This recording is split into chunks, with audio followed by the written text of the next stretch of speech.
오늘 이 설교 제목은 저의 생각이 아니고 오늘 성경 말씀입니다, 여러분. 시편 136편은 예루살렘 성전에 찬양대가 성전에서 불렀던 노래인데, 오늘 시편 136편은 1절부터 26절까지 모든 구절마다 감사하라, 감사하라, 감사하라. 우리 성경에서 아주 특별한 말씀이에요. 이 시간에 성경을 가지신 분들은 본문 전체를 한번 볼 수 있으면 좋겠고요. 우리 가정에서도 성경을 찾아서 시편 136편을 다 펼쳐봅니다. 주보를 가지신 분들도 이 시간 주보를 함께 보면서 제가 감사하라 그러면 그 구절에 한번 밑줄을 그으면서 구절을 한번 보도록 합니다. 1절 여호와께 감사하라. 2절 신들 중에 뛰어난 하나님께 감사하라. 3절 주들 중에 뛰어난 주께 감사하라. 4절 홀로 큰 기이한 일을 행하신 이에게 감사하라. 5절 지혜로 하늘을 지으신 이에게 감사하라. 6절 땅을 물 위에 펴신 이에게 감사하라. 7절 큰 빛들을 지으신 이에게 감사하라. 8절 해로 낮을 주관하게 하신 이에게 감사하라. 9절 달과 별들로 밤을 주관하신 이에게 감사하라. 감사하라, 감사하라, 감사하라. 그래서 무려 26절까지 9절마다 감사하라, 감사하라, 감사하라는 거죠. 특히 25절에 보면 모든 육체에게 먹을 것을 주신 이에게 감사하라. 그러면서 26절은 이렇게 결론을 맺고 있죠. 하늘의 하나님께 감사하라. 그 인자심이 영원함이로다. 감사하라, 감사하라, 감사하라. 우리 한번 저와 함께 크게 선포합니다. 감사하라, 감사하라, 감사하라. 할렐루야. 오늘 말씀을 통하여 5가지 감사를 함께 나누면서 이제 우리는 우리가 알고 우리가 동의하고 우리가 만족한 것으로의 감사가 아니라 우리의 모든 상황 속에, 우리의 모든 삶의 영토 속에, 나의 모든 시간 안에서 오직 하나님께만 감사하는 놀라운 믿음의 복이 있기를 원합니다. 오늘 5가지 감사. 첫 번째, 당연한 것을 감사하라. 누가복음 17장 17절로 18절을 교독합니다. 17절 예수께서 대답하여 이르시되 10사람이 다 깨끗함을 받지 아니하였느냐? 그 9은 어디 있느냐? 이 이방인 외에는 하나님께 영광을 돌리러 돌아온 자가 없느냐 하시고. 아멘. 우리가 감사해야 될 첫 번째 감사는 당연한 것도 감사해야 될 줄로 믿습니다. 오늘 누가복음 17장은 나병 환자 10사람이 예수님께 나와 고침을 받았습니다. 그리고 돌아가서는 그 중에 한 사람만 예수님께 감사를 하였습니다. 그러자 우리 주님이 그 사람에게 이렇게 말합니다. 나음을 받은 사람은 10사람이 아니더냐? 9은 어디에 있느냐? 그래. 자, 오늘 이 본문의 초점이 한 사람이 예수님께 감사한 것을 주님이 높이는 것에 있지 않습니다. 오히려 감사하지 못한 9사람에 대하여 왜 그들은 감사하지 않느냐? 9은 어디 있느냐? 그래요. 어디 있느냐는 얘기는 뭡니까? 마땅히 지금 이곳에 있어야 된다는 거죠. 우리가 창세기에도 보면 아담과 하와가 범죄하고 숨었을 때 하나님이 아담아, 아담아 어디 있느냐라고 그를 불렀던 것은 하나님이 아담이 어디 있어서 궁금해서 물은 것이 아니고 왜 너는 내 앞에 있지 않고 숨느냐는 말씀이죠. 그와 같이 오늘 주님의 말씀도 마찬가지입니다. 그 9이 어디 있느냐? 주님이 몰라서 묻는 것이 아니라 마땅히 여기 있어야 한다는 거죠. 그러므로 오늘 이 본문의 초점은 사마리아 사람에게 있지 않고 감사하지 못한 9사람에게 있다는 거죠. 그러면 그 9사람은 왜 감사하지 못했을까? 오늘 성경은 그 이유를 우리에게 말하지 않습니다. 그러나 우리가 그 이유를 알 만한 어떤 근거를 말씀해 주고 있죠. 감사했던 한 사람은 사마리아인이었더라 그래요. 그러면 나머지 9은 유대인이었겠죠. 왜? 한 사람이 사마리아인 한 사람만이라고 그랬으니까 나머지는 유대인이었겠죠. 그가 사마리아인이라는 것은 부정한 자, 이방인이란 뜻입니다. 그렇습니다. 예수님 당시에 사마리아 이방인들은 감히 주님 앞에 나올 수도 없는 이들입니다. 그런데 그 사마리아인이 고침을 받았을 때 그는 너무 감사합니다. 반대로 그러면 왜 9사람은 감사하지 않았을까? 그들은 유대인이죠. 유대인은 하나님의 은혜를 입는 것이 당연하고 하나님 앞에 나아가는 것이 당연합니다. 어떤 성경학자가 그 9사람은 왜 감사하지 않았을까요? 그래서 9가지 이유들을 분석한 글이 있습니다. 그건 그야말로 추측이죠. 그러나 재미있는 것 중에 하나는, 그 글 중에 하나는 유대인들은 왜 감사하지 않았을까?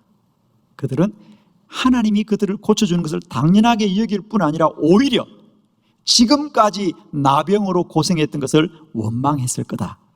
이렇게 말하는 분도 있습니다. 결론입니다. 사마리아인은 주님이 자신을 고쳐준 것을 참으로 큰 은혜로 알고 감사하였습니다. 그러나 9의 유대인들은 당연하게 여겼던 거죠. 사랑하는 성도 여러분, 오늘도 우리 안에 당연히 누리는 것들도 감사하기를 원합니다. 오늘도 해를 주셔서 감사하고, 달을 주셔서 감사하고, 바람이 불게 하셔서 감사하고, 비가 오게 하셔서 감사하고, 오늘도 사랑하는 가족들이 곁에 있게 하셔서 감사하고, 오늘도 아침에 눈을 뜨게 하셔서 감사하고, 특별히 우리가 주의 성전에 와서 예배드림이 감사합니다. 모든 것이 주의 은혜이고 주의 은혜이고 주의 은혜입니다. 이제 우리 안에 더 많은 것을 받아야 감사하는 것이 아니라 이미 하나님이 내 안에 주신 당연한 것들에 대해서 감사하는 은혜가 있기를 축원합니다. 두 번째, 우리의 감사는 부족한 중에도 감사하라. 고린도후서 8장 16절로 19절을 교독합니다. 16절, 너희를 위하여 같은 간절함을 디도의 마음에도 주시는 하나님께 감사하노니 그가 고난을 받고 더욱 간절함으로 자원하여 너희에게 나아갔고 또 그와 함께 그 형제를 보내었으니 이 사람은 복음으로서 모든 교회에서 칭찬을 받는 자요. 이뿐 아니라 그는 동일한 주의 영광과 우리의 원을 나타내기 위하여 여러 교회의 택함을 받아 우리가 맡은 은혜의 일로 우리와 동행하는 자라. 아멘.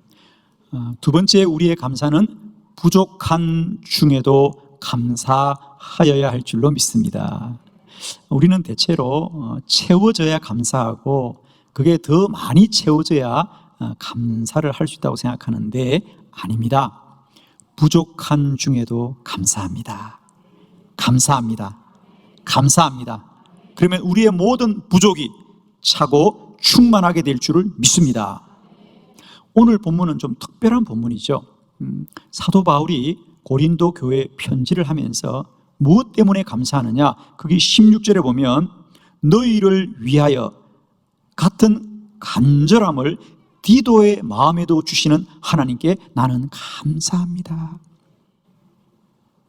사도 바울은 그 당시 어려움에 빠져 있는 예루살렘 교회를 돕기 위하여 아시아와 유럽에 있는 교회들에게 구제금을 부탁했습니다. 그래서 이 디도도 고린도 교회에 심부름을 갔던 것이죠. 그러면서 바울이 편지하기를 이 어려운 중에 디도와 같은 이에게 하나님이 이 선한 일에 참여할 수 있도록 마음을 주신 하나님께 감사합니다. 즉 어려운 중에도 부족한 중에도 우리가 이 예루살렘 교회를 도울 수 있도록 선한 마음을 주시고 이 일에 도울 수 있는 협력자를 주셔서 감사합니다. 사랑하는 성도 여러분, 우리가 부족한 중에도 하나님은 함께 하십니다. 우리가 부족한 중에도 하나님은 역사하시고 하나님이 합하여 선을 이루는 줄로 믿습니다. 우리는 자칫 늘 부족하면 부족한 그것에만 마음이 매여 있습니다. 여러분, 그럴 때 반드시 그 부족한 중에도 일하시는 하나님을 소망하기를 축원합니다. 예루살렘 교회가 어려운 중에 빠져 있고 많은 교회가 흩어져 있었어. 어떻게 하면 이 일을 도울 수 있을까 생각할 때에 바울의 마음속에 부족한 많은 것보다 그 일을 위해 곳곳에서 헌신하고 수고한 이들을 바라볼 때 하나님 감사합니다. 하나님 감사합니다. 주님께서도 빈들에 5천 명이 모였을 때 해는 지고 그들을 어디 가서 먹일까? 그래서 제자들에게 너희가 저들에게 좀 먹일 것을 구해보여라 했습니다. 그러자 제자들이 준비한 것은 떡 5개와 물고기 2마리. 이것이 그들에게 무슨 소용이 되겠습니까? 부족합니다.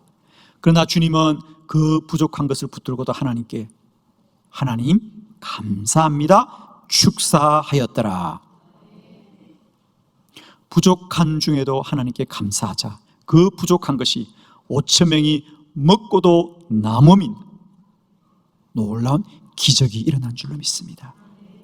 오늘도 부족한 중에도 감사하는 여러분의 믿음이 기적을 행하실 줄 믿습니다.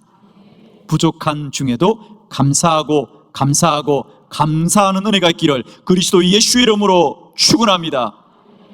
세 번째, 우리의 감사는 뜻대로 되지 않아도 감사하라.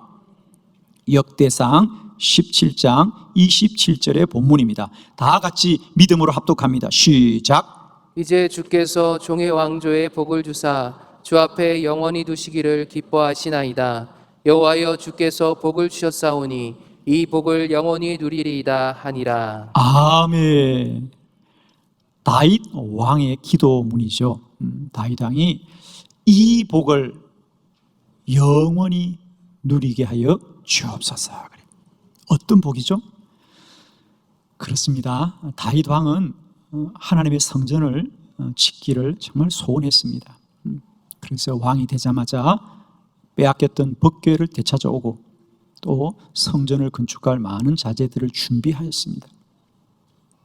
그런데 하나님이 나단 선지자를 통하여 다윗이 나의 집을 짓는 것은 합당하지 않구나. 그의 마음은 참으로 귀하지만 나의 집은 그의 아들 솔로몬이 짓도록 하라.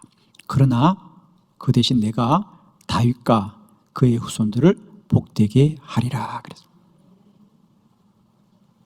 다윗은 한 나라의 왕입니다. 왕이 하는 일을 누가 막을 수 있겠으며 또 그가 하는 일이 하나님의 성전을 짓는 일이니 모든 것이 합당하죠. 그러나 다윗 왕은 나단 선지자를 통하여 하나님이 하시는 말씀을 듣고 겸손하게 순종합니다. 그러면서 다윗은 자신의 뜻대로 되지 않은 것을 원망하지 않고 하나님이 그럼에도 불구하고 내가 너와 너의 후손을 복되게 하리라 는 주의 말씀을 붙들고 하나님 이 복을 영원히 누리게 하옵소서. 감사하더라는 거죠. 자신의 뜻대로 되지 않은 것을 원망하지 않고 하나님의 뜻을 붙들고 감사하더라. 사랑하는 성도 여러분, 우리의 뜻대로 되지 않은 것을 감사합시다. 뜻대로 되지 않아서 감사할 뿐 아니라 뜻대로 되지 않게 하여 주옵소서.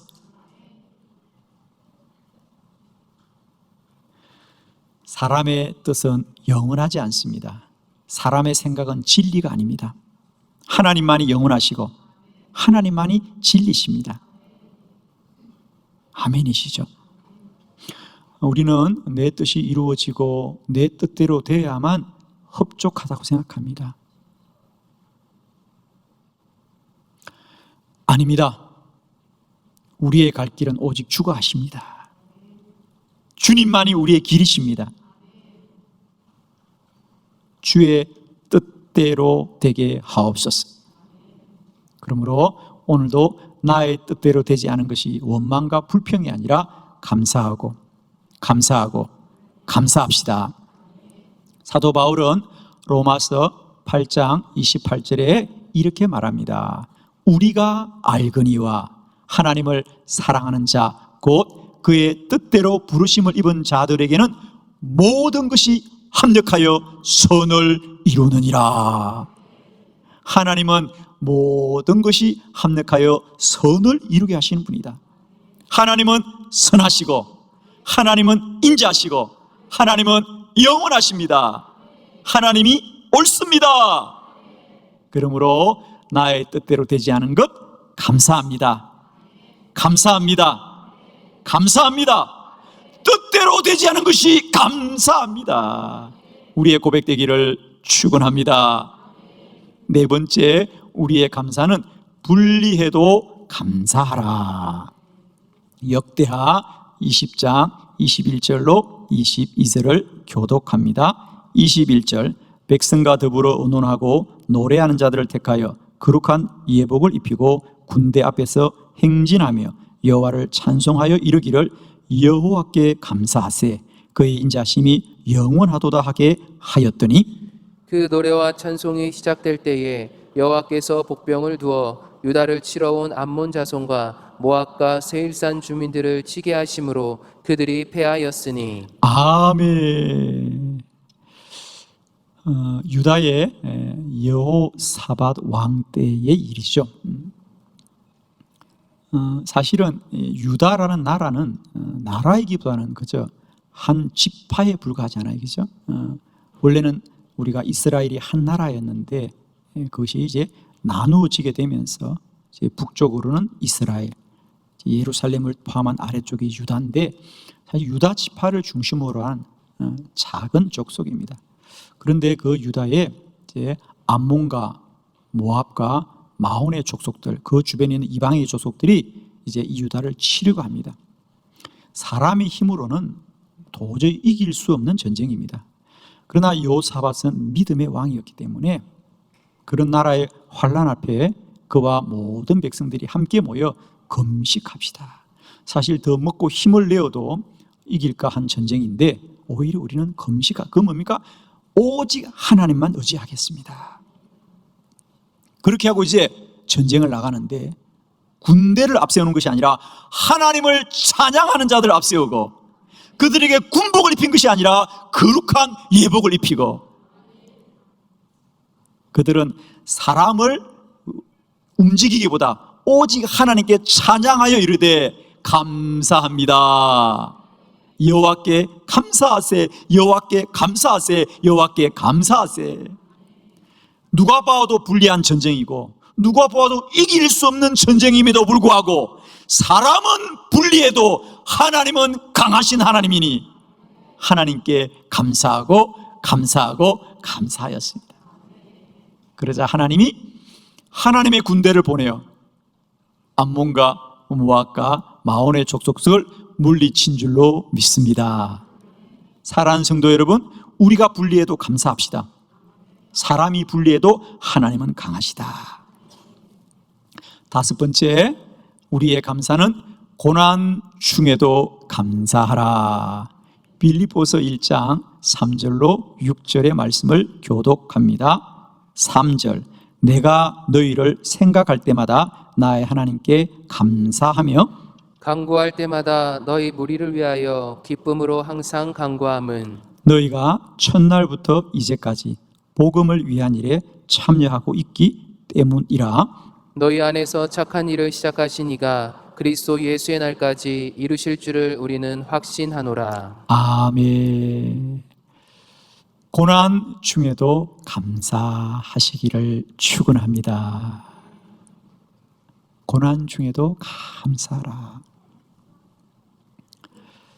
하나님은 평안하고 또 우리가 안정적일 때만 일하시는 분이 아니라 우리가 고난 가운데도 하나님은 일하시더라.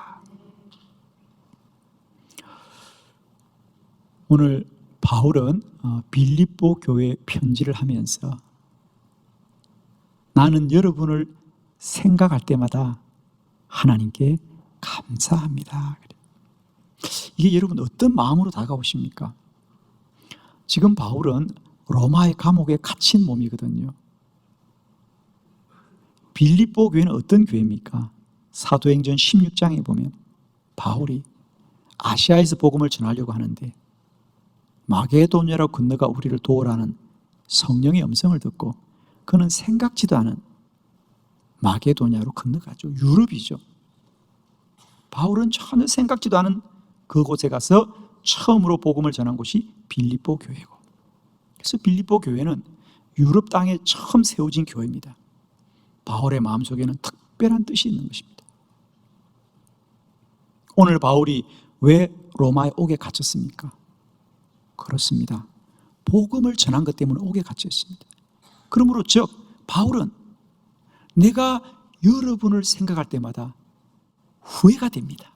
이러지 않았다는 거예요. 복음을 전한 것 때문에 지금 옥에 갇혀 있는 건데 나는 여러분을 생각할 때마다 하나님께 감사합니다. 할렐루야. 사랑하는 성도 여러분, 우리의 고난 중에도 하나님은 하나님이신 줄 믿습니다. 고난 중에도 감사하자. 다니엘도 그를 모함한 불의한 자들이 그를 사자굴 속에 넣으려고 할 때도 그는 여전히 하나님께 감사하더라 그랬어요. 고난 중에도 하나님은 나의 하나님이시고 하나님의 크고 놀라운 역사를 이루더라. 저는 여러분에게 진실로 축복합니다. 하나님께 모든 일에 대하여 감사하기를 원합니다.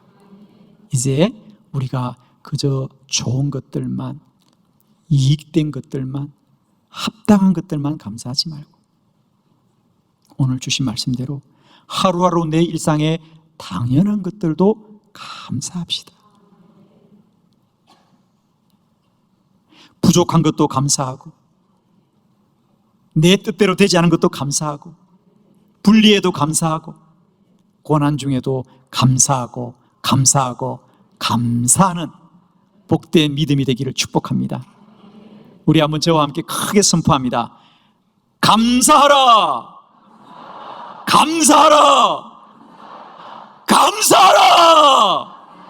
아멘. 이런 믿음으로 살기를 축원합니다.